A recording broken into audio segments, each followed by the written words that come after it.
Antologi cerpen berjudul Sang Pangkuan Rindu Pulang, karya dari Ria Ngreni. Selamat mendengarkan. Berjongkok Surini di depan pawannya, tungku dengan kayu bakar, sambil mengaduk sayur lodeh yang diraciknya. Hatinya kembali merintih akan rindunya pada si sulung Wiji. Wiji lahir saat bapaknya yang merupakan buruh sawah milik keluarga lurah di kampungnya selesai memanen padi. Wiji merupakan bahasa Jawa yang artinya benih atau biji. Harapan bagi keluarga sederhana ini agar putri pertamanya menjadi benih yang berkualitas serta kelak mampu bermanfaat bagi sesama manusia. Surini melahirkan bayi perempuannya di dapur saat hendak mengantar nasi untuk makan suaminya. Saat itu, tiba-tiba ia merasakan ketubannya pecah. Tak lama, bayi mungil sudah lahir sebelum dukun bayi sampai ke rumahnya. Saat usia 3 tahun, si sulung yang sudah memiliki adik perempuan berusia 7 bulan, merengek minta mainan kepada ibunya. Namun, lagi-lagi harus mampu menahan untuk memiliki apa yang diinginkan. Karena kondisi keluarga belum memungkinkan untuk membelikan mainan-mainan, serta jajanan-jajanan yang diminta anaknya. Wiji memang terlahir sebagai anak perempuan pertama yang penuh rasa patuh kepada orang tua, sehingga hanya sekedar bermain masak-masakan dengan batok kelapa dan botol bekas air mineral yang ia temukan di jalanan pun tak mengurangi keceriaannya. Wiji dan adiknya, Wanti, tumbuh menjadi anak remaja. Wiji merupakan gadis yang cerdas, memilih tak melanjutkan sekolahnya saat kelas 2 di sekolah menengah. Lagi-lagi benturan dengan biaya sekolah Wanti serta kebutuhan hidup membuatnya memutuskan untuk meninggalkan nilai-nilai memukau pada raportnya dan mencari uang untuk membantu ibunya yang hanya seorang penjual hasil kebun belakang rumahnya di pasar. Bapaknya sudah 4 tahun meninggal saat itu, sehingga bagaimanapun beratnya Surini harus menggantikan tugas pokok suaminya untuk memenuhi kebutuhan hidup, membulatkan tekad Wiji sebagai anak pertama.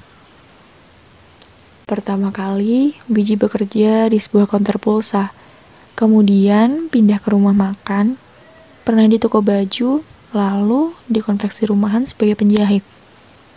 Kemudian dia bertemu dengan teman lama sewaktu bekerja di rumah makan, mengajaknya merantau ke Batam.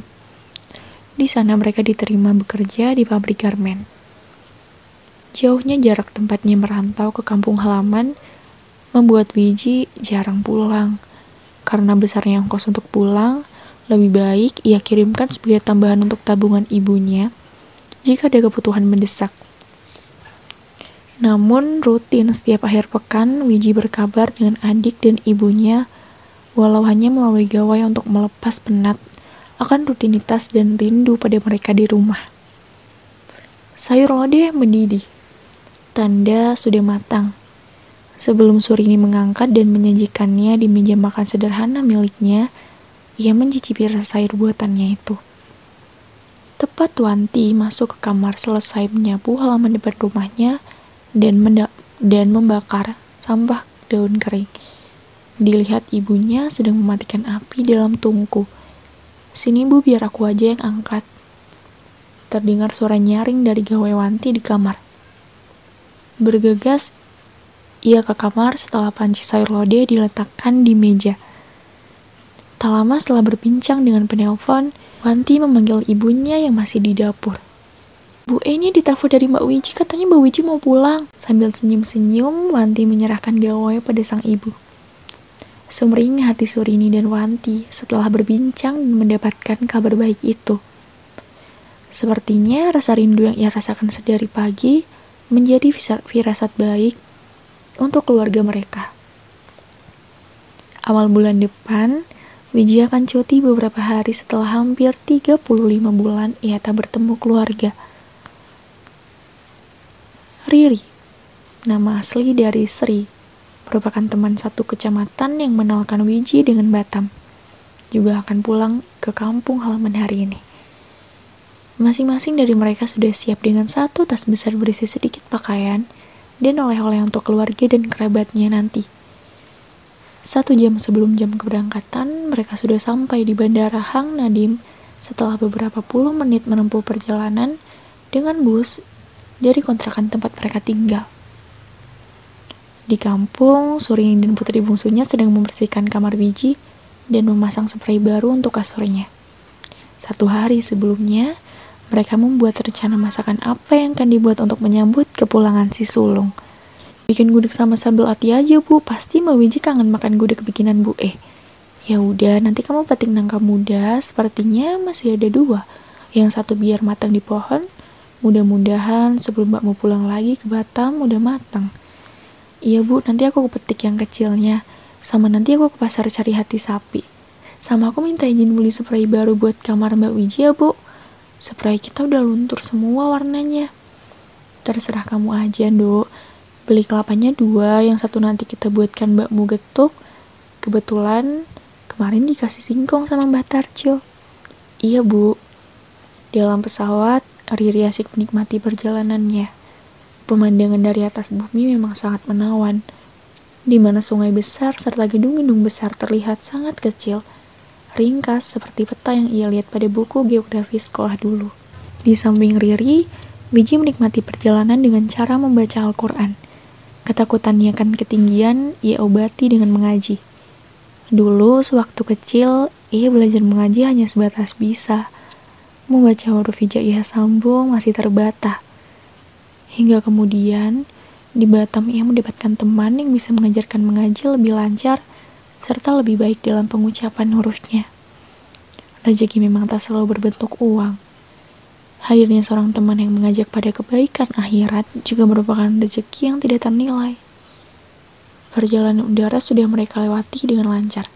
Seturunnya di Bandara Adi Sucipto, matahari sudah hampir turun. Mereka melanjutkan perjalanan darat dengan bus dari Jogja ke Gunung Kidul. Besok kamu rencana mau kemana, Ri? Tanya Wiji saat sudah di bus. Kayaknya aku ke rumah Simba dulu, Ji. Kalau kamu mau kemana aja saat di kampung nanti? Besok pagi sih, mau nyekar ke makam bapak dulu, Ri. Aku kangen. Iya, Ji. Kalau masih ada, pasti bapak akan bangga lihat kamu sekarang. Sudah banyak berubah, sudah hijrah, dan sudah jadi anak berbakti untuk ibu dan adikmu. Makasih, Ri. Coba aja dulu kamu gak ngajak aku. Dengan gaji di daerah kita yang tidak seberapa, mana bisa aku bantu ibu untuk biaya kuliah Wanti? Ucapnya sambil menggenggam tangan Riri. Semua karena Allah yang ngebisikin nama kamu saat aku berencana ke Batam. Azan di handphone udah bunyi. Maghrib dulu yuk. Wiji dan Riri mengambil tayamum lalu melaksanakan sholat di bangku duduknya. Baru selesai salam usai sholat, klakson bus berbunyi kencang dan panjang. Lalu tubuh bus terasa meliuk kencang. Bruk, duar. Kecelakaan tak terhindar saat pengemudi motor mencoba mendahului bus. Sedangkan dari arah berlawanan, sebuah mobil pick-up melaju kencang dan terlalu ke kanan jalan, sehingga menyenggol pengemudi motor. Sedangkan bus berusaha menghindari agar tidak menabrak motor yang sudah jauh beberapa meter di depan. Namun, supir bis membanting setir dan menabrak sebuah batu setinggi 6 meter di tepi jalan. Assalamualaikum. Pintu diketuk. Waalaikumsalam, sebentar, jawab Wanti sambil melepas mukena usai sholat isya di kamarnya. Pintu dibuka. Masya Allah, Mbak, alhamdulillah udah sampai, Bu. Mbak Wiji udah sampai, Bu. Pekik Wanti sambil memeluk lalu mengangkat tas bawaan Wiji. Tapi Mbak, kenapa aku mau marah gini? Ibu keluar kamar dengan haru memeluk tubuh Wiji. Netranya mulai berembun. Gimana kabarmu, Dok?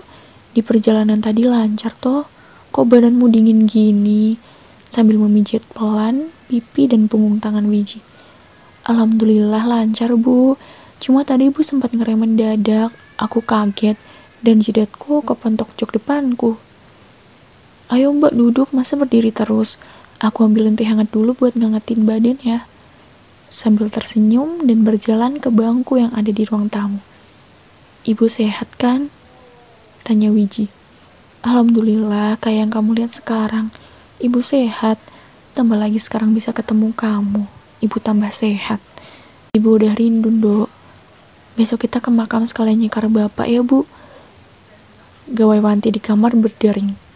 Setelah meletakkan 2 gelas berisi teh hangat manis untuk ibu dan kakaknya di meja ruang tamu, Wanti ke kamar dan mengangkat telepon. Aku izin ke kamar dulu ya bu, mau naruh tas. Ya nggak mungkin, Mbak Wiji tuh sudah sampai di rumah kok. Mendengar suara Wanti yang cukup kencang dengan intonasi tinggi, ibu menyusul ke kamar. Ada apa toh? Itu telepon dari siapa? Tanya ibu yang bingung melihat ekspresi anak bungsunya. Tanpa menjawab, Wanti langsung keluar kamar. Mana Mbak Bu? Lu ada telepon ngakunya dari rumah sakit, kok ngawur banget. Pasti salah data, Mbak aja sehat kok. Tanpa menunggu jawaban dari ibu, dia menyisir ke setiap ruangan dengan kaki gemetar. Tapi tak ditemukan siapapun di rumahnya, kecuali dirinya dan ibunya. Selesai. Terima kasih sudah mendengarkan.